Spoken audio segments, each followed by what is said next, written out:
మేము శిక్షిస్తారు. ఈరోజు మేము ఫారెస్ట్ డిపార్ట్మెంట్ మేము ఏం కోరినామంటే చట్ట ప్రకారం ఇది నేరం, ఈ చట్ట ప్రకారం ఈ అందరిని కూడా శిక్షించాలని చెప్పేసి కోరుతూ ఈరోజు రిప్రజెంటేషన్ సబ్మిట్ చేసినాం.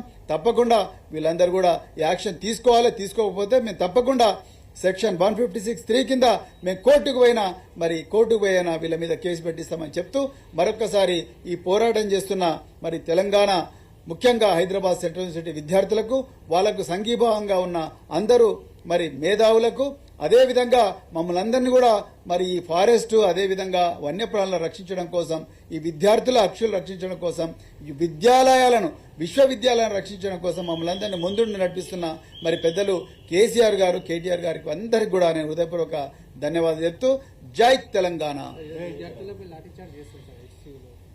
పూర్తిగా ఖండిస్తున్నాం. పోలీసు వాళ్ళు యూనివర్సిటీలకు పోవడానికి వీలు లేదు.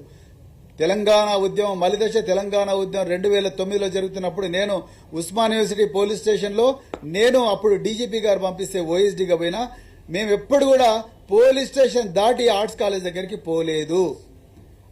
ఎన్సీసీ గేటు దాటలేదు, అక్కడ తార్నాక పోలీస్ స్టేషన్ దాటలేదు. మేము ఎప్పుడు కూడా క్యాంపస్ బయట ఉన్న తప్ప పోలీస్ స్టేషన్ లోపలికి ఎప్పటికి పోలేదు.